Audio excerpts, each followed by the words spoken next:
السلام علیکم ورحمۃ اللہ وبرکاتہ۔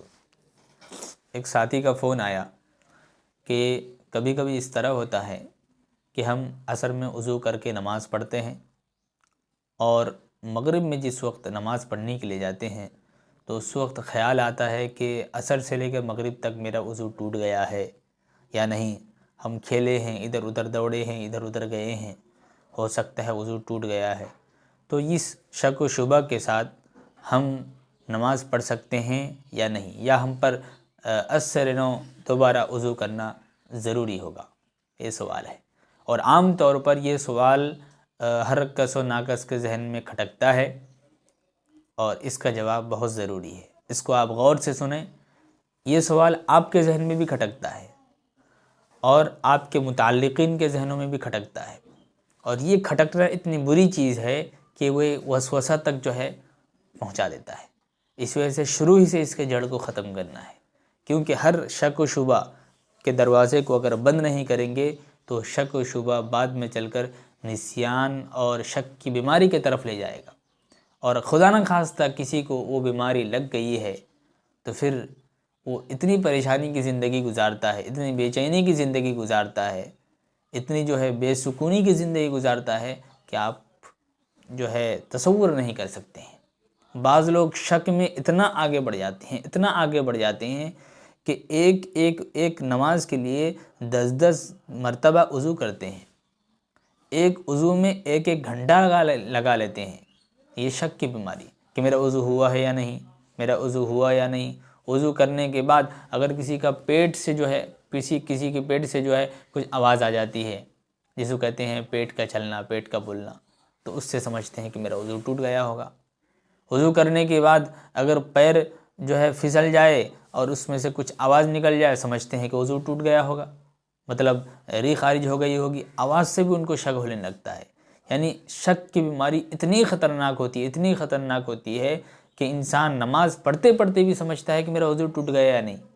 بہرحال، تو اگر آپ کو اس طرح کا شک ہو کہ میں وضو کیا ہوں، وضو کرنے کے بعد عصر کی نماز پڑھا ہوں، کوئی بھی نماز پڑھا ہوں، اس کے بعد جو ہے پھر مغرب کی نماز پڑھنے کے لیے آیا ہوں، اب اس دوران میرا وضو ٹوٹ گیا یا باقی رہا، یعنی وضو کا ٹوٹنا یاد نہیں ہے لیکن ان کو شک ہے کہ وضو ٹوٹ گیا ہوگا، تو اس کا جواب یہ ہے، ایک قاعدہ ہے، الیقین لا یزول بالشک، یہ قاعدہ ہے، آپ اس کو ذہن میں رکھیں۔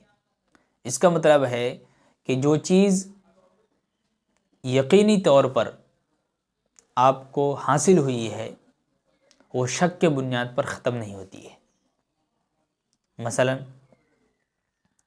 آپ عصر کے وقت وضو کیے ہیں، آپ کو یقینی طور پر معلوم ہے کہ میں وضو کیا ہوں، اور آپ کو یقینی طور پر یہ بھی معلوم ہے کہ وضو کے بعد انسان پاک ہو جاتا ہے، وضو ہو جاتا ہے۔ تو عصر کے وقت آپ نے وضو کیا اور وضو کے بعد آپ پاک ہو گئے، یہ آپ کو یقین ہے، آپ پاک ہو گئے، یہ آپ کو یقین ہے۔ لیکن وضو ٹوٹا ہے یا نہیں، یہ آپ کو شک ہے۔ ٹوٹنا نہ ٹوٹنا یہ شک ہے، لیکن آپ وضو کیے تھے، وضو کرنے کے بعد پاک ہو گئے ہیں، یہ آپ کو یقین ہے۔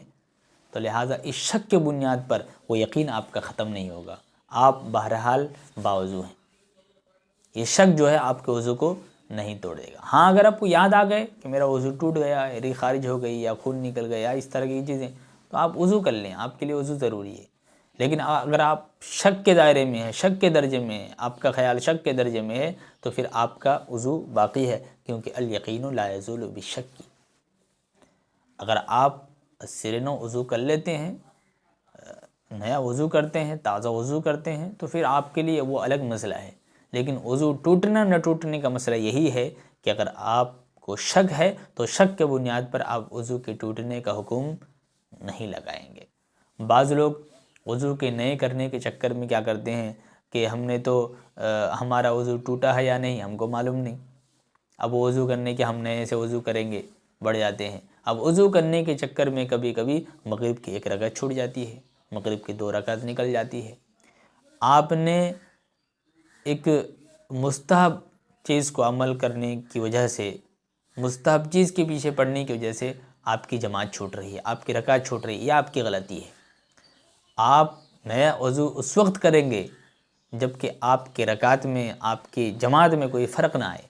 اگر آپ کی جماعت میں فرق آ رہا ہے، آپ کی رکعت میں فرق آ رہا ہے، تو پھر آپ کو نئے وضو کرنے کی ضرورت نہیں ہے، آپ نئے وضو کر ہی نہیں سکتے ہیں۔ آپ تو درجہ کو اتار چڑھاؤ کر رہے ہیں، آپ کو اسی شک و شبہ کے ساتھ جانا ہے، نماز پڑھ لینا ہے۔ بہرحال آپ کو پتہ لگ گیا ہوگا کہ اگر شک ہے تو شک کے بنیاد پر وضو کے ٹوٹنے کا حکم ہم نہیں لگا سکتے۔